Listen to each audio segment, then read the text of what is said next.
Okay, welcome everyone. Welcome.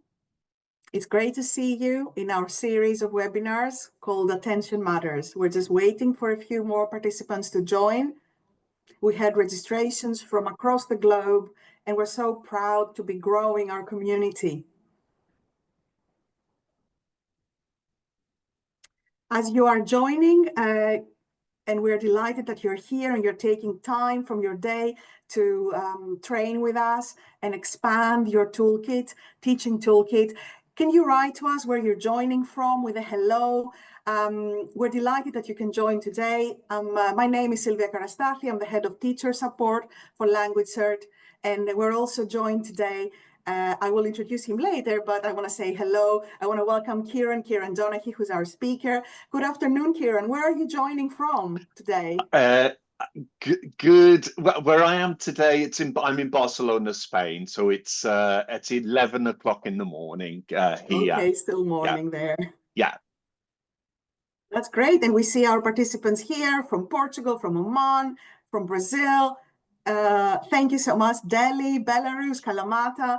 It's great to see you. Thank you so much for joining. It's wonderful to see the community coming together on this important topic on attention matters. Now, I want to introduce a little bit the series for those of you who may not have joined previous webinars in this series. This is our 2025 series, our Attention Matters series. And today we are here with a new edition. We started this series in February. We had a session on enhancing memory during exam prep. And then in March, we followed with another session on digital technology and digital environments and how they affect attention. And today, in our April edition, we are going to be talking about using visual literacy strategies to develop attention. Now, within this webinar series, we want to reflect on this new attention reality and explore how the learner can balance fragmented attention with focused attention moments in tech-rich environments or visually rich environments. So we've invited expert speakers to think about this topic and to think about these attentional demands on learners in these new digital and visual environments and how they can use strategies to hone attention. So we feel that this is a very important topic, listening closely to what educators are witnessing in their day-to-day working practice. And so here today we've invited Kieran Donaghy, and I'm just going to introduce him and I give the floor to him. It's especially a personal pleasure to be welcoming Kieran. We've been working closely over a number of years on a number of projects, especially having to do with visual literacy. So this is a topic that's very close to my own interest and my heart. And Kieran is the founder of Film English, a website that has found its fans amongst the teaching community.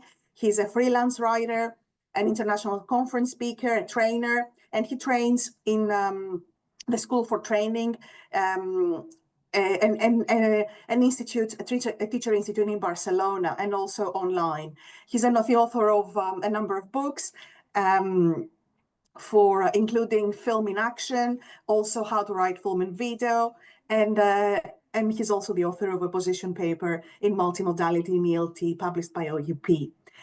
Kieran, welcome. It's great that you're here. Thank you so much.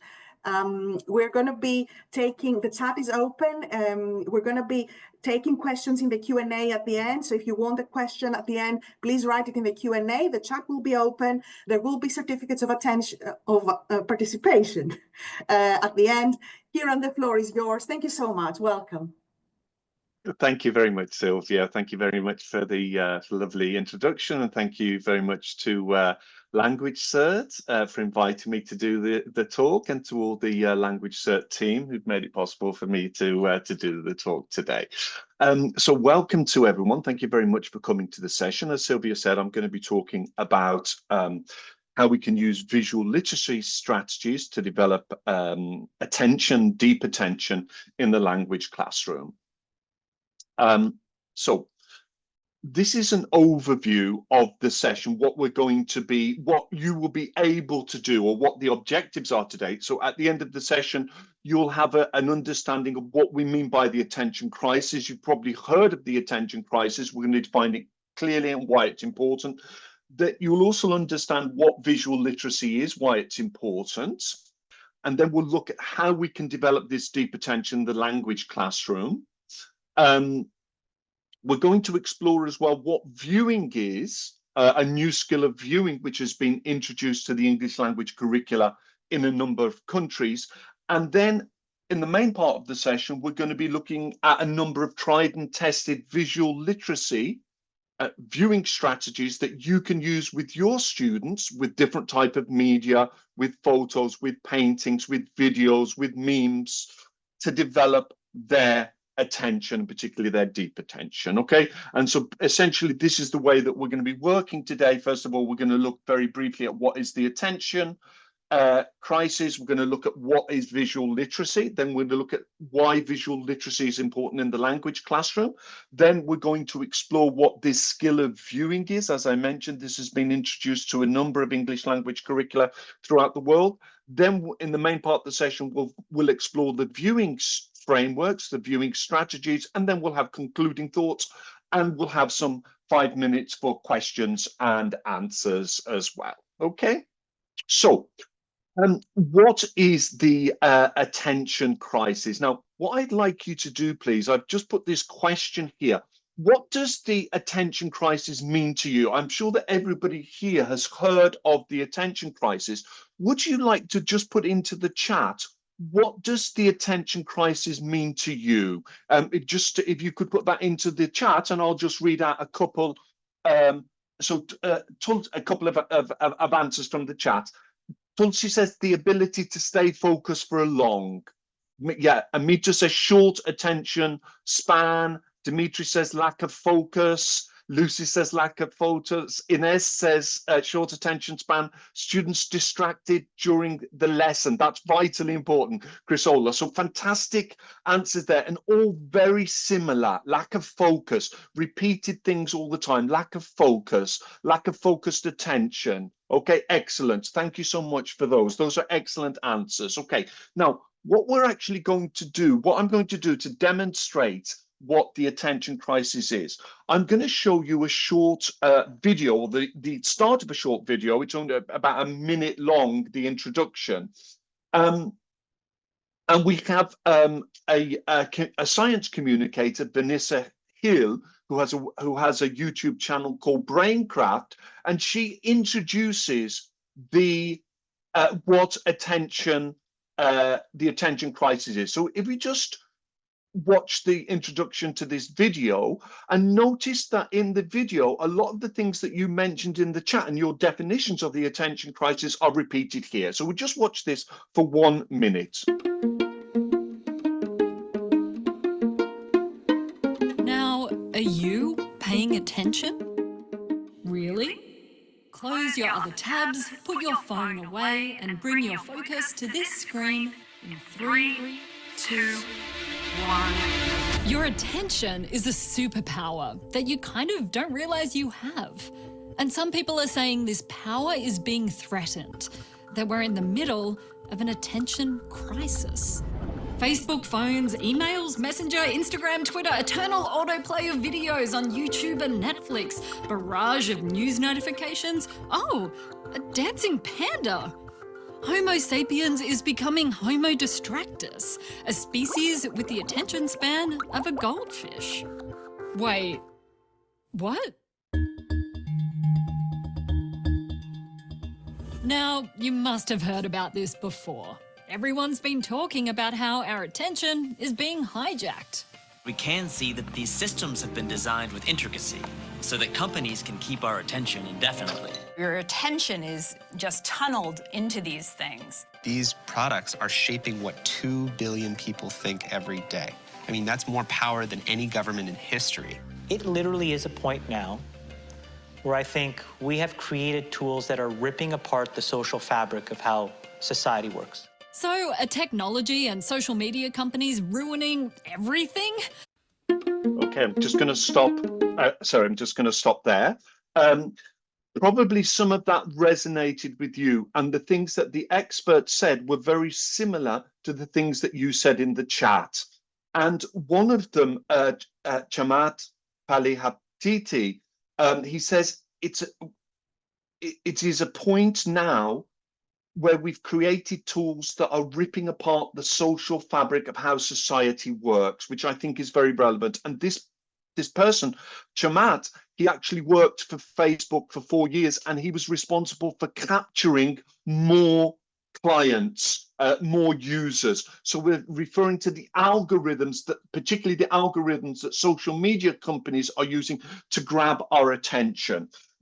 Some other research into this, Cherry Turkle is a professor at the MIT in the United States. And this is what she says in her fantastic book, Reclaiming Conversation, The Power of Talking in a Digital Age. She says we miss out on necessary conversations when we divide our attention between the people we're with and the world on our phones. When we don't give the people we're present with our attention, we pay more attention to our mobile phones. So mobile phones are a particular problem. She also goes on to say technology is implicated in an assault on empathy. If we don't give our full attention to people, it's very difficult to foster empathy, to have empathy for the other person. And she says that we've learned that a silent phone inhibits conversations. Research shows, one piece of research shows that a mobile phone on a dinner table, just face down on a dinner table, reduces conversation by 40%. Johan Harari is a British writer, and in his book Stolen Focus, why you can't pay attention and how to think deeply again, he says that we're living in a system that's like pouring acid on your attention every day. Okay, that attention is being destroyed, but we're being blamed for this. Okay, but attention is going down, and research shows that attention is going down. Okay, so we can see there that particularly because of mobile phones, because of social media, and the bombardment that we receive of different types of media, that attention is going down. It's also reflected in the fact that you will see in many education systems throughout the world, mobile phones are beginning to be banned from primary schools and even secondary schools. There's quite a lot of countries in Asia, in Australasia, in Europe, in Africa, which are banning mobile phones, especially for primary, but even at secondary. Okay, so that is the crisis of attention there. Okay, so what is visual literacy? Okay. We're going to start with a very simple definition of visual literacy from Maria Abigano. I'll just give you the definition here. I'll give you one moment to read the definition here.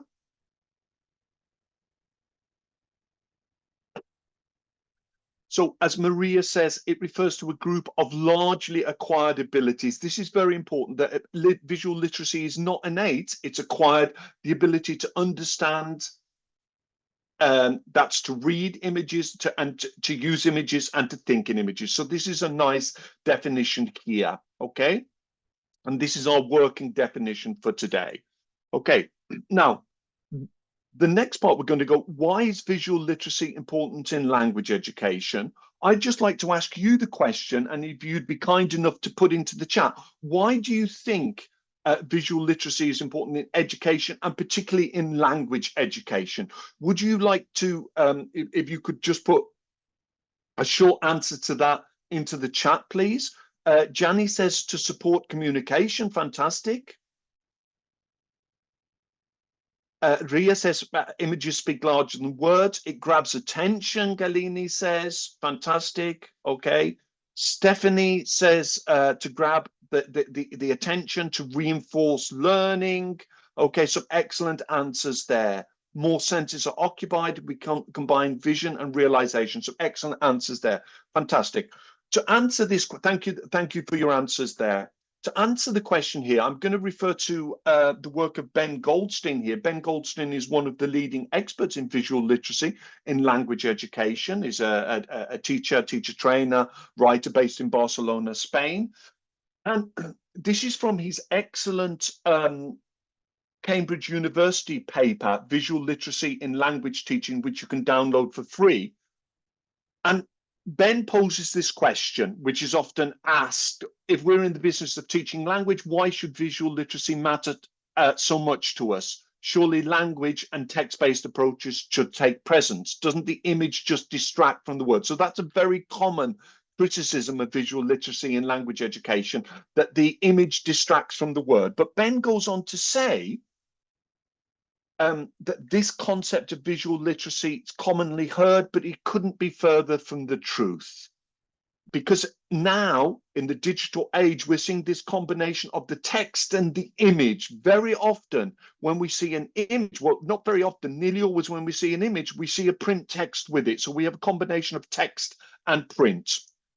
Ben goes on to give some examples of these type of multimodal texts, where we have the visual mode, the linguistic mode, the oral mode, the kinetic mode all together. Okay, so he talks about, if you think about infographics, kinetic typography, if we think about memes, if we think about graphic novels, if we think about a social media post, what we're having is that we have the visual, but nearly always we have the linguistic working together to form a communicative act. Okay, so if we think of some examples of multimodal text, for example, an Instagram post, we have the image, but then we have the text, and the image and the text are working together to form a communicative act. If we think about a meme, we have a meme here. Okay, so we have the image of the child in the car, and then we have the visual text.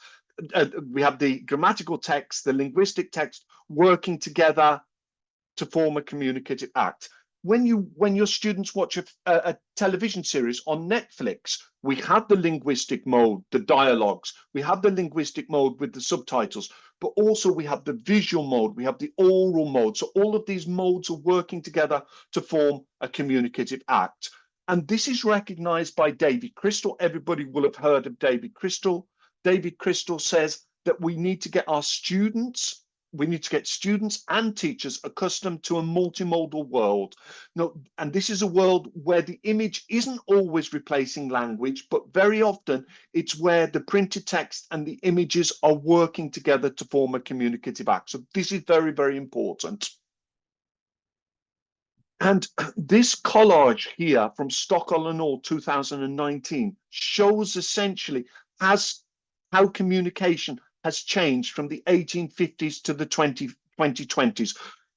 What do you notice? If you could just put into the chat, what do you notice about how communication has changed, how media formats have changed from the 1850s to the 2020s? Would you just like to put into the chat? Yeah, Lorna says lots more pictures. Yeah, okay. Less longer text. There were longer texts in the past. Paper to digital, fantastic.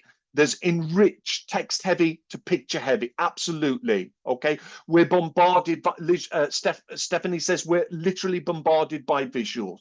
Also, Pilar says interactive as well, fantastic. All the things there. Shift from black and white to color as well, excellent. So you see this clear shift in communication. Okay, so particularly more images, less text, but in nearly all of the cases, we still have the text. There may be less text, but it's working together to form with the image to form a communicative act. Okay, now we're going to look at what viewing is. Now, viewing is a skill which has been added to the English language curriculum in provinces of Canada, Australia, and Singapore, and other European countries. And now they have not just the traditional 4 skills of reading, writing, speaking, and listening. They have 2 new skills of viewing and visually representing. Now, what's interesting, in those countries that I mentioned, Australia, Canada, and Singapore, have very, very high levels of literacy. So they know something about learning a language. I'm going to ask you the question, what do you think viewing might be? So if you could just put into the chat. So as I mentioned, the 4 skills have now been expanded to 6 skills. What do you think viewing might be? If you could put into the chat, please, what you think that might be. Being able to interpret images. Anna Instance says, thank you. Yeah, being able to interpret images. Yeah, mediation between reading and the real world. Eliana says, thank you. Yeah, seeing, interpreting, conveyor. Okay, thank you. Okay, seeing and analyzing images, comprehending images. Okay, fantastic. Mediating between languages and cultures and images. Fantastic. Thank you for those answers there. Excellent. Okay, here we have a definition which is similar to the definitions, not exactly the same, but similar to the definitions that you've given there. This is from the Ministry of Education in Singapore. This from their English language syllabus 2020, which you can download for free on the internet. Fantastic document. They say, I'll give you one moment just to read the definition there.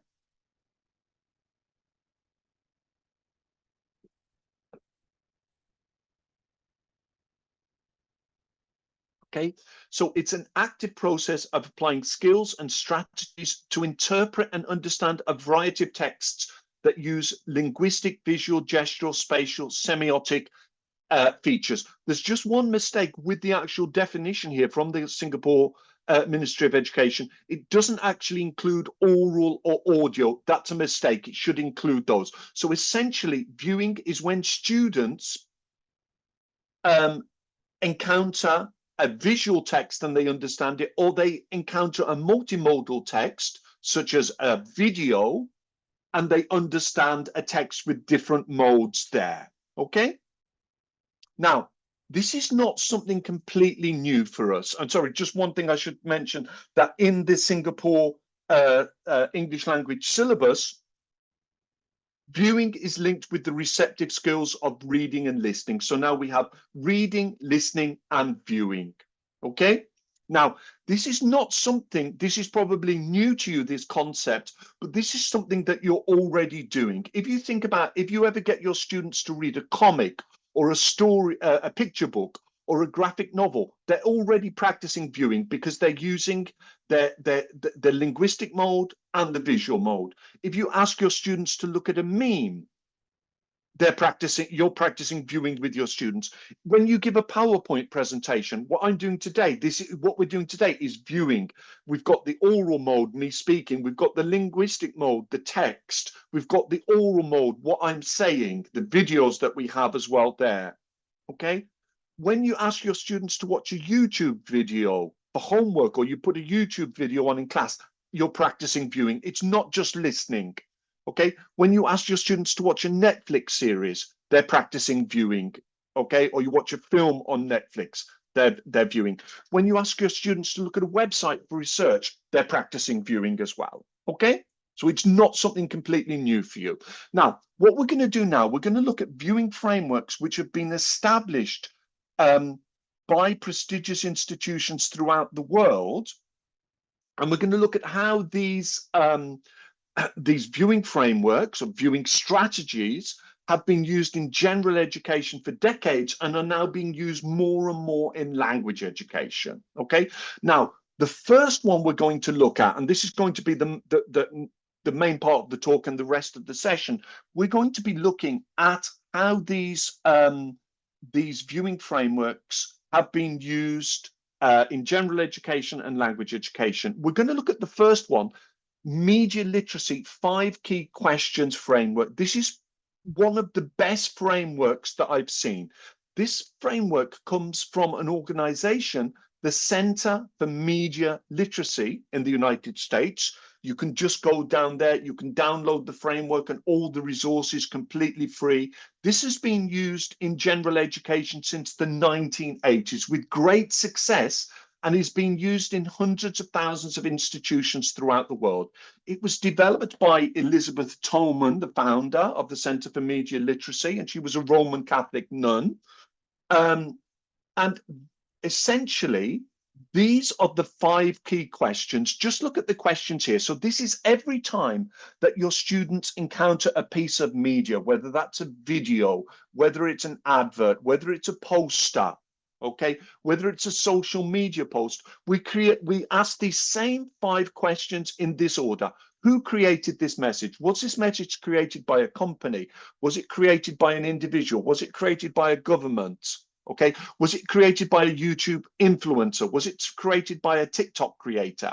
What creative techniques are used to attract my attention? Is color used to attract my attention? Is music used to attract my attention? Okay, how might different people understand this message different to me? I understand this message in a certain way. How might another person understand this message? What values, lifestyles, and points of view are represented in the piece of media? Okay, what values, lifestyles are left out of the message or excluded? Why is the message being sent? Is the message being sent to gain money, to gain influence, to gain power, to entertain? What's the purpose of this? So these 5 questions here are fantastic and work very, very well. Just one thing with all of these strategies that we look at, you need to become proficient in using the strategies. The first time you use it, it may not work so well, okay, because you're not so familiar with it. Your students are not so familiar. But when you use it a second time, a third time, a fourth time, a fifth time, you get more comfortable with it. You become more proficient with it. Your students become more comfortable with it. Your students become more proficient with it. Okay, so essentially, this strategy allows these 5 questions to be asked to the students every time they encounter a multimodal text, such as a meme, a social media post, an infographic, a viral video, a vlog, a TikTok video, etc. Okay, and it helps them to evaluate and analyze media. It doesn't mean that they just passively consume media, which is a huge problem and part of the attention crisis, because students are receiving so much media and so many images and so many videos that they passively consume them, or they don't pay attention to them sufficiently. So this allows students to evaluate and analyze the media here. If we can use this with a poster here, okay, so we could look at this poster here. I'll give you 1 second just to look at this poster here. Stephanie Lima says here, you can use these questions with kids if you adapt them a little. Absolutely. These are supposed to be used with secondary school students and adults, but they can use with primary school students as well. Excellent point there. So just this piece of media here we could look at, and then we say, who created this message? So we would give, sorry, just one thing I share here. Every time that you have a photograph or a painting or a meme, okay, give the students 1 minute to view in silence. This is really, really important, that they focus completely on the image in front of them, the media in front of them. They don't look at it quickly as they do with their mobile phones, just looking one image to another to another. They don't do this very superficial viewing. They do a much deeper viewing, a much more profound viewing, which is much more beneficial. So but they would view it for 1 minute. We won't do that now because we've only got 1 hour for the webinar, but we'll do that. So, and then we would give them the questions and then they would analyze it. Okay, so I'm just going to ask you, what creative techniques are used to attract my attention? If you just, what techniques are used here to attract your attention? What would you say? Just looking at that poster there, what attracts your attention? If you'd like to put into the chat there, I should have said. Okay, Eliana says it's appealing to emotions. The bold red, the colors, the font, very important. The combination between the image and the text, the title, the crowd, excellent. You're noticing these techniques, the use of color, the use of the image and the text, okay? The use of the font size, the emotions, okay? Why is this message being sent, okay? And we could analyze that there, but you did that excellently there on the creative techniques that are used there. And so we would just go through these questions here, discuss it. The students could discuss it in pairs. Then the whole class goes through it and we analyze it there. Okay, fantastic. Thank you for that. Okay, again, we could use it with another poster. This is a poster from the 1950s, so it's fairly timeless. It can be used with media from the 1950s. It can be used with media from the 1920s, and any type of media. Okay, again, we would just use it here. 1 minute of silent viewing, and then they analyze. They make then. Sorry, one thing I should have mentioned as well. 1 minute of silent viewing. The students then have the questions, and the students make notes themselves individually before they go back to talk to their partner or their small group. This just gives the students time to reflect, and because they've made notes, they've reflected on it, the quality of what they say is much better as well. So just that one thing there, 1 minute of silent viewing, and then that the students answer the questions individually and make notes for when they go to speak. Okay? So we could use this with this media here. What creative techniques are used to attract your attention here in this piece of media here? What techniques are used here? A very different type of poster from the other one. Simple graphics, yeah, fantastic, Lorna, yeah, the different sizes there, okay, Fanny, yes, thank you, the colors, the contrast, fantastic, happiness, okay, why is the message being sent, again, so we just go through those things there, fantastic, thank you for that, okay, so these are the 5 key questions there. We're just going to do this very, very quickly. So we've used that looking at posters. It can be used at memes. We're just going to watch the introduction to a short video, and we can just the 5 questions here. Okay.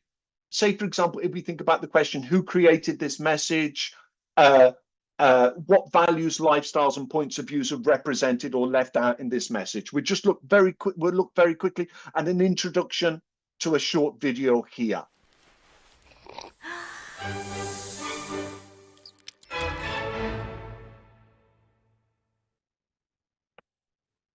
So what is empathy, and why is it very different than sympathy? Empathy fuels connection. Sympathy drives disconnection. Empathy, it's very interesting. Teresa Wiseman is a nursing scholar who studied professions, very diverse professions where empathy is relevant, and came up with 4 qualities of empathy. Perspective taking, the ability to take the perspective of another person or recognize their perspective as their truth. Staying out of judgment, not easy when you enjoy it as much as most of us do. Recognizing emotion in other people and then communicating that. Empathy is feeling with people. And to me, I always think of empathy as this kind of sacred space when someone's kind of in a deep hole and they shout out from the bottom and they say, I'm stuck, it's dark, I'm overwhelmed. And then we look and we say, hey, you can climb down. I know what it's like down here, and you're not alone. Sympathy is, ooh, it's bad, no, you want a sandwich? Empathy is a choice, and it's a... Okay, so again, students would watch the video, then individually they would make notes, and then they would discuss in pairs or small groups. Just one question from here. What values and lifestyles and points of views are represented in the video? If you'd just like to put into the chat there, what values, lifestyles and points of views are represented in that video? So Aliki says empathy, absolutely. That's the key thing there of empathy. Okay, so that's included there. So compassion, empathy, the difference between empathy and sympathy. So emotional intelligence, fantastic. So you see how that can be used with a video as well. So it can be used with any type of media, mental health as well, emphasizes empathy. Thank you for your answers there, excellent. Okay, now we've looked at the 5 key questions there, which is a fantastic routine. For the rest of them, there's a key theme here. What does omni trium perfectum mean? From Latin, omni trium perfectum. Would anybody like to who studied Latin at school or knows anything, what does omni trium perfectum mean? If you'd like to put into the chat, any idea?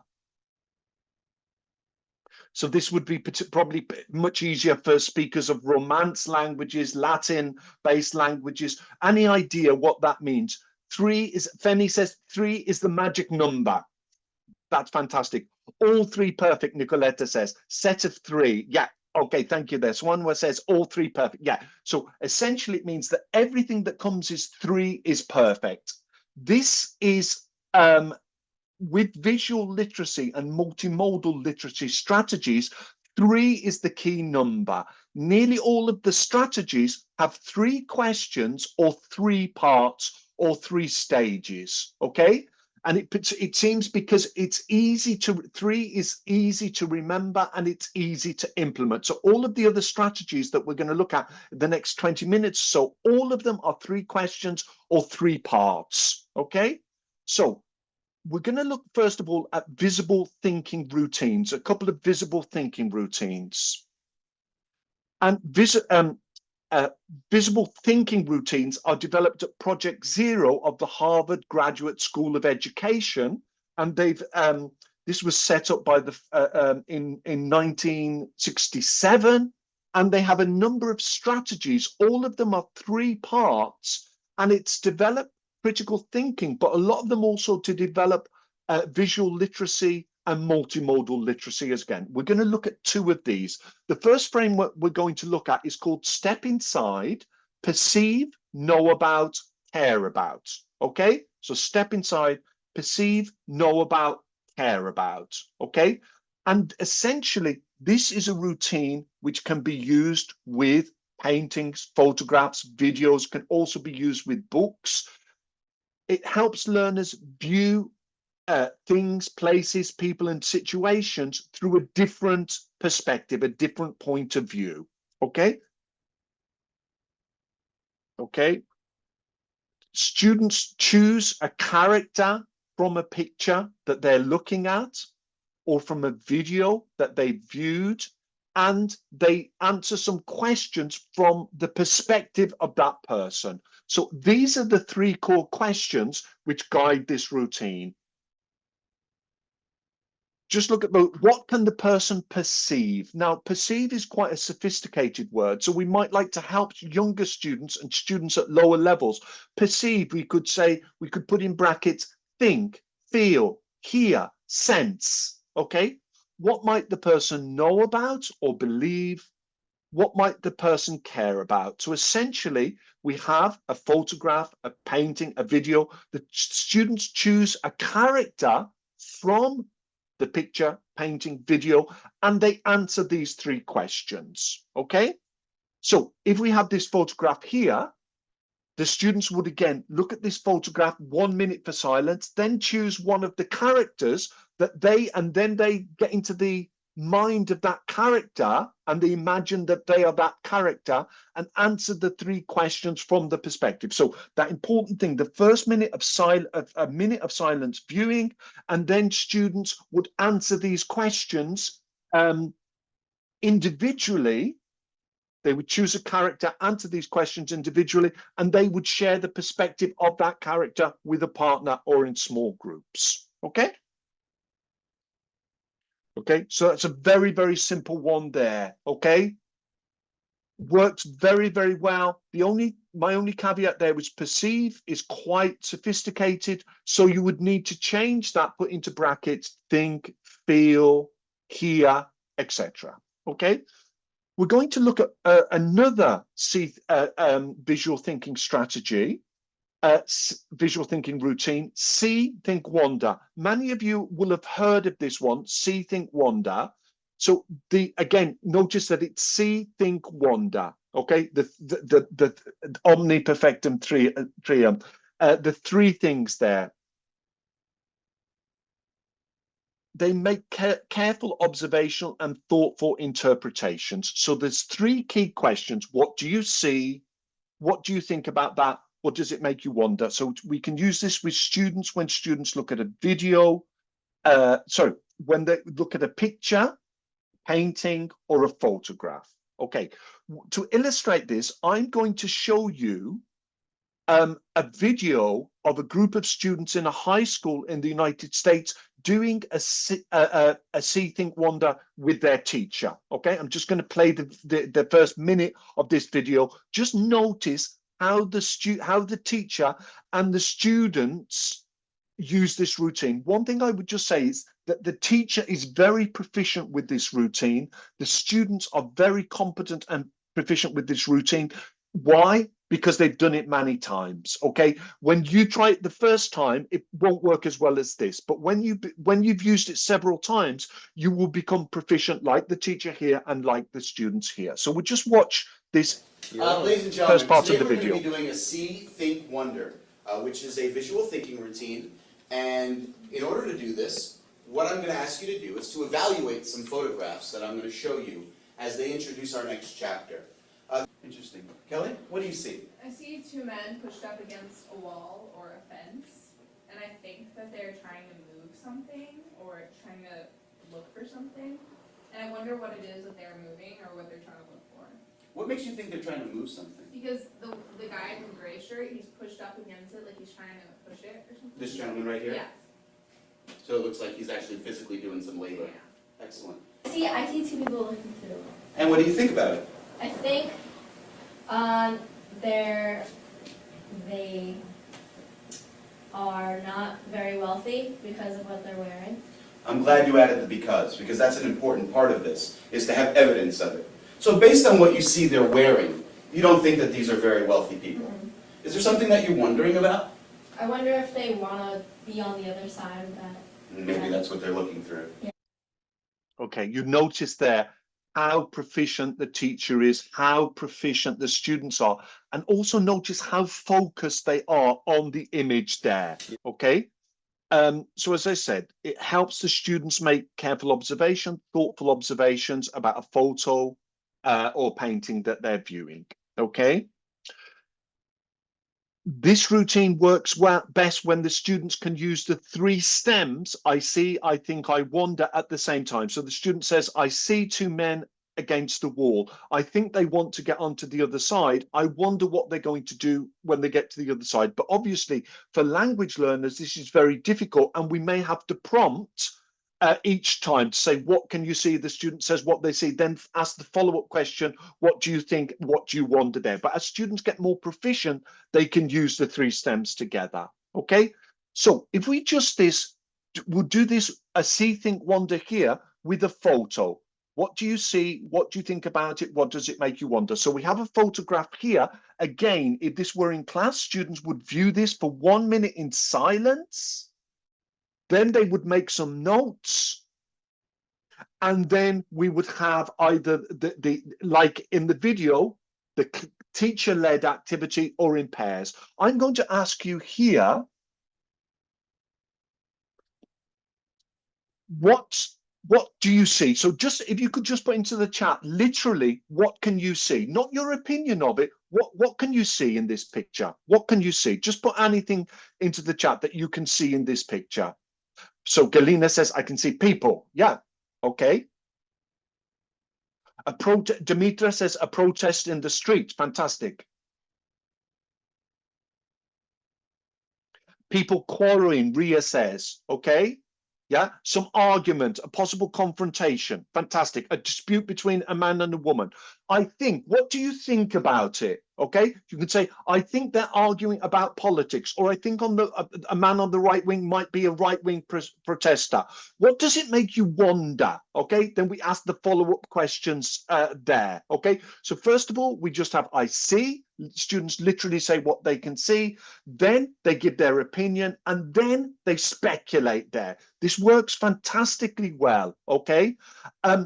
Fantastically well there, okay? Like that. Okay, we could do it with another type of photo here, a very different type of photo here. We can do it with paintings as well, like that, okay? But again, the thing is that students become proficient with this through practice, okay? That 1 minute of silent viewing, then students have 1 minute to make their, or a few minutes to make their notes, and then we have the teacher-led activity, okay, or the pair work activity there, okay? So it's very, very powerful routine there, okay? So those are two visible thinking routines. Now we're going to look at visual thinking strategies, VTS, visual thinking strategies. Very often abbreviated to VTS. I imagine a number of you have done this with your students. So visual thinking strategies, there's a book from Philip Yenawine, using art to deepen learning across school disciplines. So essentially, visual thinking strategies was developed by Philip Yenawine, who's a museum educator in the United States. He was the head of education at the MoMA Museum in New York, and Abigail Hausen, who was a cognitive psychologist. Okay, so this is basically the rationale between VTS.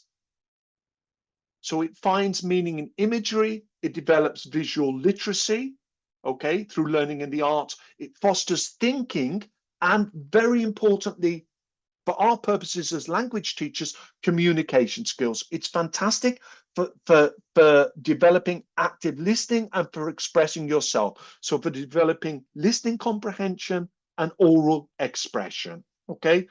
And what I'm going to do, again, I'm going to show a short video of a group of students in the United States, this time from an elementary school, a primary school, and these students are doing a visual thinking strategies with their teacher. Again, notice how proficient the teacher is at this routine. Notice how proficient the students are. The reason they've done this many, many times before, okay? When you start with your students, it won't be like this. It will take you time for you to become competent, to become comfortable, to become proficient. But with time, you'll be able to do this. So let's just watch this short, the first minute of this short video.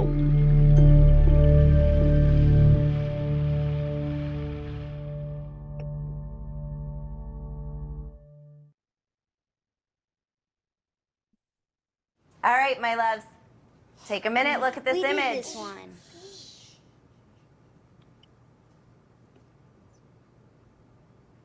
Again, you just notice the teacher is giving the students 1 minute of silent viewing. Very, very important to get their deep focus, deep attention. Notice how focused they are as well. Picture? Ava. I see a bird lady. What do you see that makes you say this is a bird lady? Because she has feathers all over her face and her like clothes, or yeah, her clothes and her neck. Okay, so Ava's calling this the bird lady because she's noticing that there's feathers all over her face and her neck and what seems to be like all over her clothes. What more can we find? Rakim. I think this is a lady actually dressed up in a costume because I see she has human feet and human hands. Okay, so Rakim thinks this is a lady dressed up in a costume because you're noticing that she still has human hands and human feet. What more can we find? Navaya? I think that the pen that she's writing with is coming from her necklace that's a guitar or a viola, because it looks like that the top of the pen is coming from the violin or viola.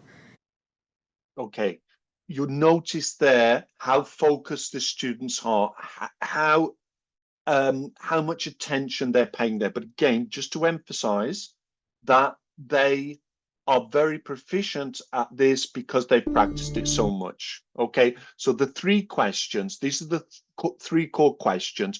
What's going on in this picture? Okay, what do you see that makes you say that? What else can we find? So students, the first question, what's going on in the picture? The students describe what they can see, just what they can see, okay? Or what they think is happening. What do you see that makes you say that? They have to justify it. And then the teacher asks the follow-up question, what else can we find? We keep on digging deeper into this. So these are the stages. There's a silent moment to look. The students look for 1 minute. Okay, they look for 1 minute in silence. This builds focus, deep attention. What's going on?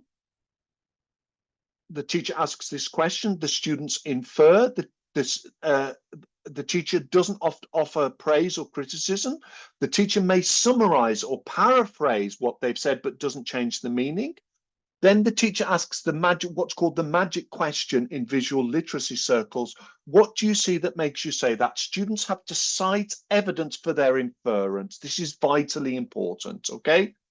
They make, and then again, the teacher doesn't praise or criticize. And then the teacher asks questions, what more can we find? The students keep searching for more observations, okay? Often students are used to finding the right answer. This shows them that inquiry and wonder never end. And at the end, the teacher thanks the students for their participation, okay? Okay. We could do this with a painting like the one that we have here. Okay. So again, 1 minute of silence, 1 minute of silent viewing. Then the students would have the picture with the questions.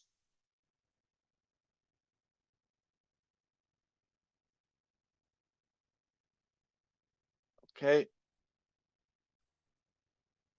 They make notes.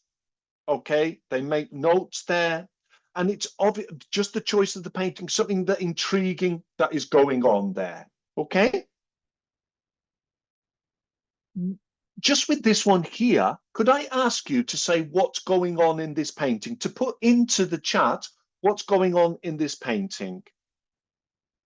Okay, so what's going on? Just anything that's going on. Demetra says a marriage. Okay, so she would say, I can see that there's marriage. Some people are getting married.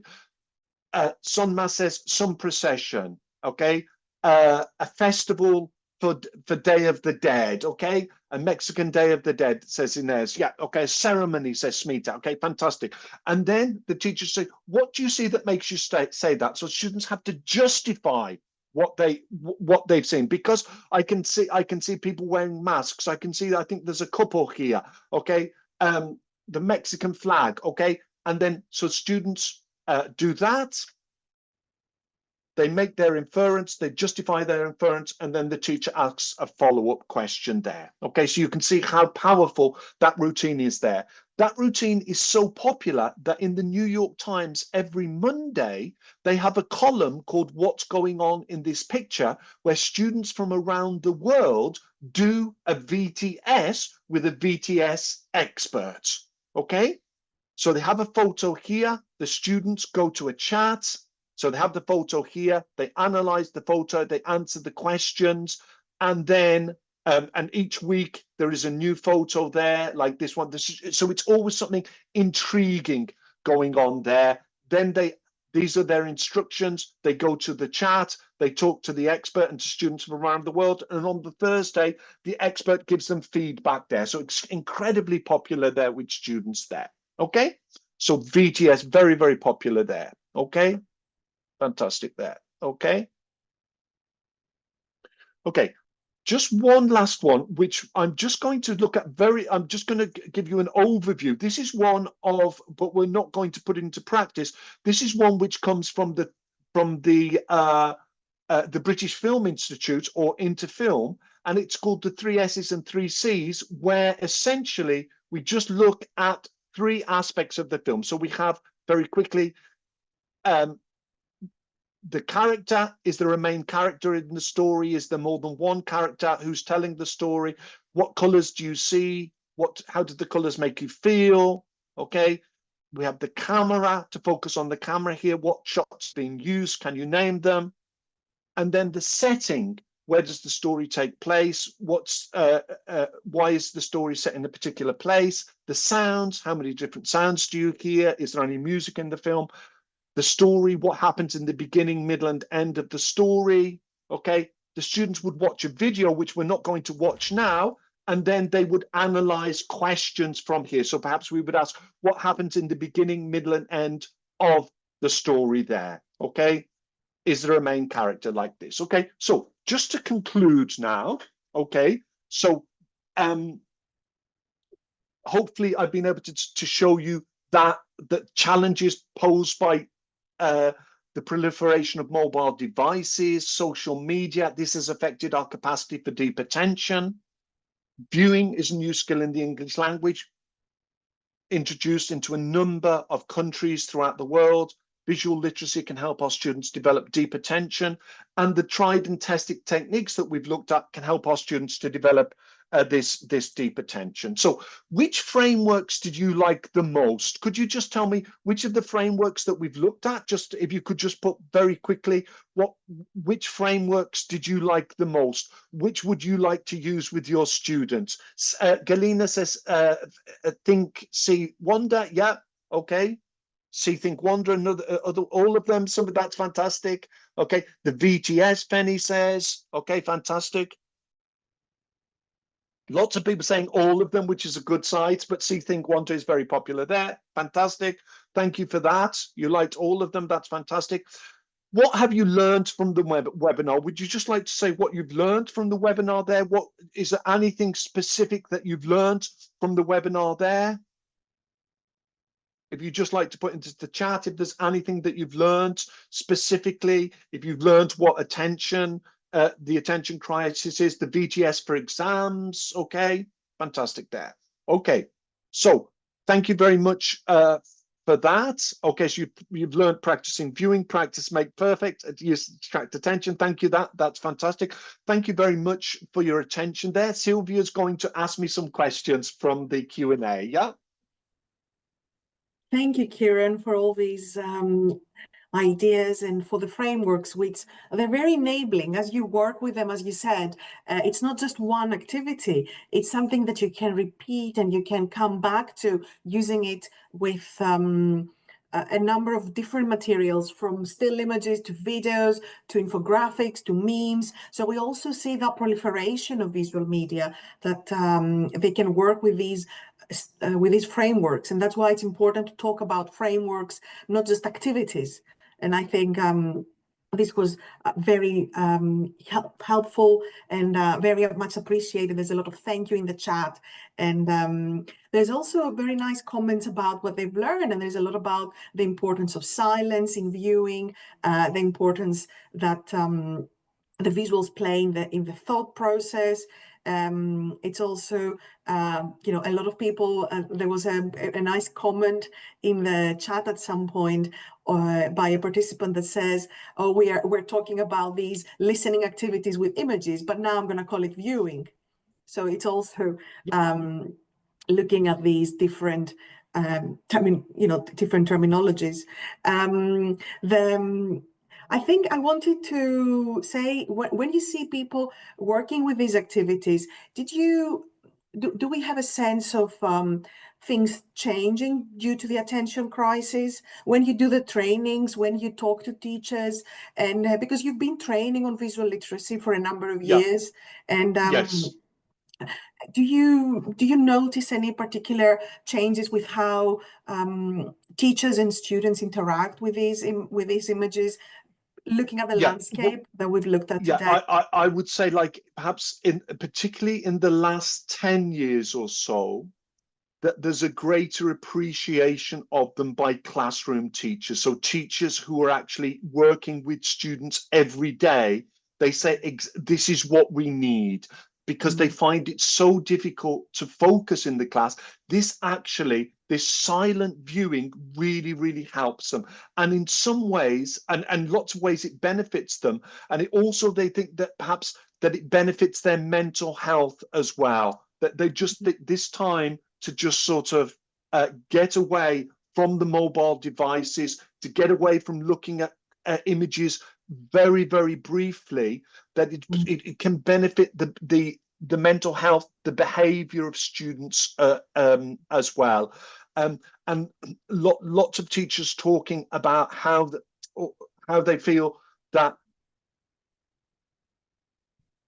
the banning of the use of the mobile phones in classroom is beneficial, but students still need to be taught how to pay attention, how to focus deeply, and how to analyze media deeply. But I would say in the last 10 years or so that there's a sort of a greater appreciation of the need for these types of strategies and the need in general to develop attention. Thank you so much. Thank you so much for these insights. If I can ask you to just move one slide forward so I can... Of course. Yeah, I'm because sorry. this is Yes. our... Yes, and one next. In our teaching community, Language for Teachers, in the next slide, we will be able to see some of these webinars that we do in our YouTube space, Kieran, and this is something that we invite teachers to go and look at the materials again as they are looking for materials to work within the classrooms. And it's important to look at the different capabilities. So one teacher here is wondering about differentiating about activities according to the different levels of students. You talked about how we can adapt some of these routines, adapting the vocabulary, perceive. Have you seen this working with younger students, with children? I've seen through not actually observation of classes, but I've seen it with videos, how it works with videos, and it works incredibly well. So, as you say, sometimes it just the meta language needs to be simplified a little bit. Sometimes they need more practice with it, but it works very, very well with this. But this hasn't been personal classroom observation, but observation of a lot of videos. Yes, I see it works very, very well with younger students. Thank you so much. I think we're going to close the webinar for today with mindful of the time and thanking the participants for devoting their time and attention to this topic. We will be resuming our Attention Matters series in May with a new speaker that we're going to announce on the website in a couple of, I think next week. So we're going to be seeing you again in May. I want to thank Kieran for his inspiring contribution today, presenting the frameworks and getting us all to think deeply about prolonged viewing. Thank you very much, Kieran. It's been a pleasure. Thank you. And thank you to all the teachers for attending. Thank you. And as always, there is the certificate of participation will be sent to the emails that you've registered with within the next week or so. So this will be sent to you. And as I said, you will be able to follow the series on our YouTube channel. So check that. And there's also a short survey that pops up at the end of when the webinar closes. We're very grateful for your feedback and your views. Thank you so much. Have a great rest of the day or evening wherever you are. We'll see you in one of our upcoming webinars. Thank you so much. Bye-bye.